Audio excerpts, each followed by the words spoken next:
বুকের মাঝে লুকিয়ে থাকা প্রিয় জীবন, মাগো তুমি সত্যি বলো, ভালো আছো তো? এই বইটির নাম ১ জুলাই ৩৬-এ ১ মাস। পাঠক মূলত সবাই শিশুরা না, বাট কিশোর থেকে শুরু করে কিশোর, তরুণ, বয়োজ্যেষ্ঠ, বয়োবৃদ্ধ সবার জন্য এই বই।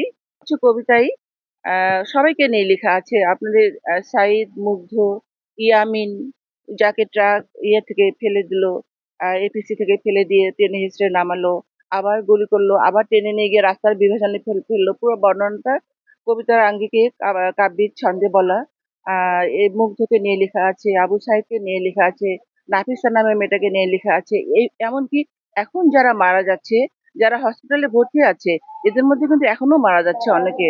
তারা 18 মাস, 1 বছর, 18 মাস, 1.5 বছর ধরে প্রচন্ড যন্ত্রণা সহ্য করে এখন তারা মারা যাচ্ছে। ওদের নিয়েও কবিতা লেখা আছে।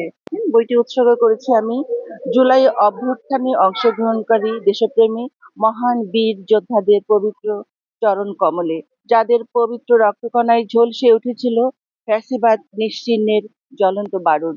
আসলে কলমের কালি নয়, আমার হৃৎপিণ্ডের প্রতি ফোঁটা বিন্দু রক্ত দিয়ে লেখা। এখানে হৃদয়ের গহীন অতল হতে অদম্য চিৎকারে ধ্বনিত হয়েছে দেশপ্রেমের স্লোগান এবং মানবপ্রেমের জয়গান। শোষণ, স্বৈরাচার, অন্যায়, অবিচার, ব্যভিচার, নির্যাতন, বৈষম্য, আধিপত্যবাদ এবং ফ্যাসিবাদের বিরুদ্ধে গর্জে ওঠা এক জ্বলন্ত অগ্নিমশাল এই বই।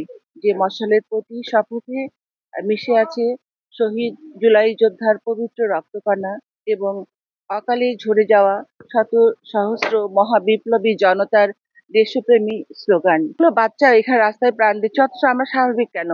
আমি এমন কোনো দিন নাই যে আমার হৃদয়ে রক্তক্ষরণ হয় নাই, আমি কাঁদিনি, আমি হয়তো চিৎকার করিনি, বাট নীরব কান্নাটা এই চিৎকার করে কান্নার চেয়ে আরো ভয়ঙ্কর। আমার সেই সময়টারই প্রতি যে রক্তক্ষত, যে রক্তপাত হয়েছিল হৃদয়ে, রক্তক্ষরণ, সেই রক্তক্ষরণের প্রতি ফোঁটা দিয়েই লিখেছি আমার এই বই সেই সময়কালীন। তো নতুনরা যাতে বইয়ের প্রতি আহ আগ্রহ বাড়ে, এটা নিয়ে আপনার কোনো মেসেজ আছে কিনা? নতুনদের বইয়ের প্রতি আগ্রহ কথাটা ঠিক আমি মানছি না, এই জন্য যে ওরা যখন ফেসবুক দেখছে ওই লেখাগুলো পড়ছে, ওখানে প্রচুর গল্প, ধারাবাহিক গল্প, উপন্যাস, কবিতা, এমনকি বিভিন্ন অনেক ইভেন্ট নিয়ে অনেক কিছু লেখা হয়, ওরা ওগুলো পড়ছে আমি দেখেছি। এবং কিনে পড়ার আগ্রহটা কমে গেছে, এটা বলতে চাচ্ছেন? এটা হচ্ছে কি, হাতে হাতের কাছে পাচ্ছে, প্লাস ওটা হচ্ছে ফ্রি অফ কস্ট, প্লাস হচ্ছে আমাদের তো কিছু আছেই যে আমরা মোবাইলের প্রতি, ফেসবুকের প্রতি একটু ঝুঁকে পড়েছি, এগুলোই হচ্ছে কারণ। কিন্তু ওদের পড়ার আগ্রহ কমেনি, পড়ার আগ্রহ কমেনি, ঠিক এটা। যেমন এই কথা যেটা আপনি বললেন যে বই পড়ার আগ্রহ কমে গেছে, আগ্রহ কমে যাওয়ার অনেকগুলো কারণ আছে। তো আমরা ওদেরকে বইয়ের প্রতি ফেরাতে, কেন বইয়ের পড়ার আনন্দ তো আলাদাই। নতুন পাতার গন্ধ, পাতা উল্টানোর গন্ধ, বই নিয়ে একটা প্রকৃতির মাঝে বসে থাকা বা কোনো নিসর্গের কাছাকাছি যাওয়া, এটার আনন্দ তুলনাহীন। প্লাস এগুলো তো আমাদের চিরন্তন, বইটা কিন্তু চিরন্তন।